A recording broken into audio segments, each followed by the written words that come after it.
What's up, fellow movie buffs and film connoisseurs? It's your self-proclaimed cinema shogun here. And earlier this morning, the notorious former Harlem drug kingpin Alpo Martinez was gunned down in a drive-by shooting in Harlem, New York. Now, if you've never heard of Alpo Martinez, do some research because his story is very interesting. But chances are, even if you've never heard of him, you've heard of the movie Paid in Full, which is a movie based on his life. But to give you a little bit of his backstory, Alpo hails from Spanish Harlem and rose to prominence in the coke game in the 80s, alongside AZ and Rich Porter. This trio revolutionized the cocaine game in the Sugar Hill section of Harlem, mainly through the jukebox, a game room AZ set up on 145th Street between 7th and 8th Avenues, where they hid money and drugs and video game systems like Pac-Man.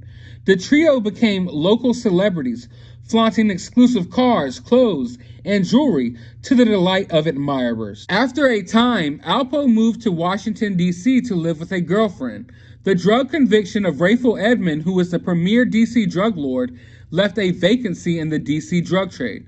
Alpo's signature swagger and likable nature gained him popularity on the streets of the nation's capital, and he went on to become a kingpin in yet another city.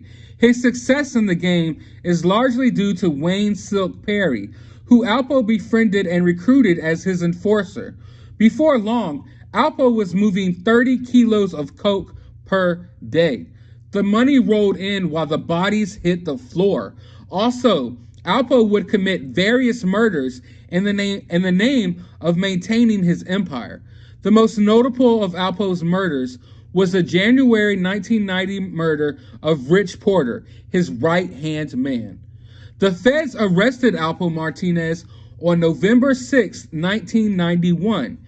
They hit him with various drug charges along with murder and conspiracy to commit murder, including the murders of DC hustler Michael Frey Salters and Brooklyn dealer Domenico Benson. Though having done the deeds and knowing the rules of the game, Alpo couldn't handle what he was facing, which was either life behind bars or a possible death sentence. Alpo, at the age of 25, appeared in court after his November 1991 arrest, sniffling loudly as tears welled up in his eyes. Alpo began to cooperate with the federal government almost immediately. Along with telling on everyone he could, Alpo confessed to committing 14 brutal murders. Alpo's biggest betrayal was telling on Wayne Silk Perry, the man who protected him on the streets with unyielding loyalty. Alpo told the government that Wayne killed Garrett Gary Terrell and Evelyn Carter on March 5th, 1993. Based on Alpo Martinez's cooperation, the feds brought a 27-count indictment against Perry.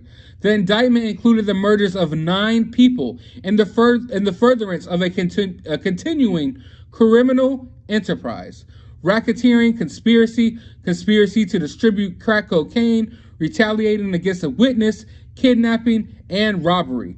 Wayne would be the first person in D.C. to face the death penalty since 1971. Perry negotiated a plea deal without cooperating with the government. Wayne pled to 5 counts of murder and the furtherance of a continuing criminal enterprise for the killings of Domenico Benson, who was shot as he shook Alpo's hand because he allegedly slapped Alpo's wife in a previous altercation with her. Evelyn Carter, who was allegedly cooperating with the police, she was shot in the head at close range, leaving Constitution Hall. In return for his guilty plea, some of his relatives and friends were not indicted, and others received lesser sentences. Instead of the death penalty, Perry was sentenced to 5 consecutive life sentences without parole to serve his time in federal prison. Alpo was sentenced to 35 years in prison under the Federal Witness Protection Program. Although he didn't wind up serving his entire 35 years, he actually got out in 2015.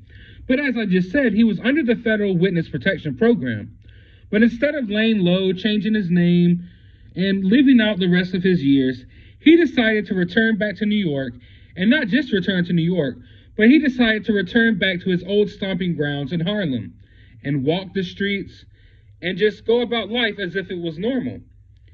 I guess he felt like he already did his time for everything he did and that life was behind him and that no one was holding grudges to this day. I guess maybe he felt untouchable. But even more so, I felt like he was attracted to the limelight.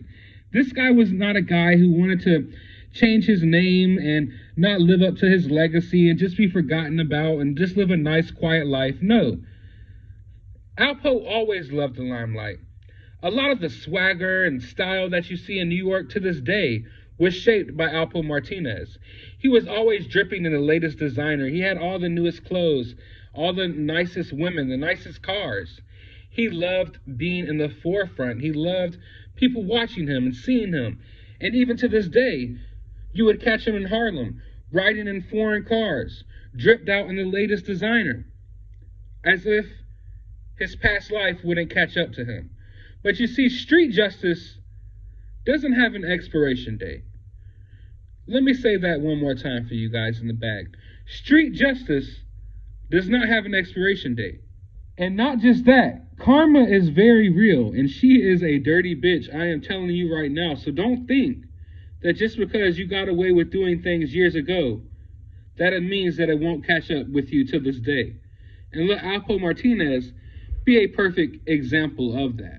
You live by the sword, you die by the sword. And if anyone should have been aware of how the street life works, it should have been Alpo Martinez. So every day when he stepped foot out there in Harlem, he knew that his days could have been numbered. He knew that any day could have been his day. Because when Alpo Martinez used to run the streets, any day could have been your day. And he never hesitated on taking someone out that was in his way. And you got to believe, out of all the dirty deeds Alpo Martinez did, it had to affect a lot of people. Not just the people that he killed, but the people who were related to those people. The friends, the family, the loved ones. So many kids growing up without fathers and without mothers because of Alpo Martinez. The fact that he was walking around just freely in Harlem, doing random interviews, going to little red carpets, parties, the club, I'm surprised he lasted out there this long. But he was an older guy. He was 55 now. I understand that a lot of that stuff was behind him. But you can't just do all type of dirt in your life and just one day decide that it's going to be behind you. Because people hold grudges. People don't forget. And at the end of the day, it's going to catch up to you. And it finally caught up to Alpo. It might have took a long time, but it finally caught up to him. Because at 3 o'clock this morning, the 55-year-old former drug boss was shot multiple times in his chest and killed in his native Harlem after leaving the club. An unidentified vehicle passing on the West 147th Street near Frederick Douglass Boulevard shortly after 3 a.m. was reportedly involved in the shooting. But no more information will be provided at this time. But as more information comes in, I will cover it on this channel. But for now, I want to know your thoughts and feelings about this down in the comments below. While you're down there, hit that thumbs up button, hit that subscribe button, ring that notification bell so you can be notified of my next upload. Go to the description of this video. I will have a link to my other channel. You might want to subscribe over there. I will have a link to my Twitter. You can follow me on there. And I will have my Cash App if you would like to support the channel. But as always, find some time out of your day to go watch Paid in Full.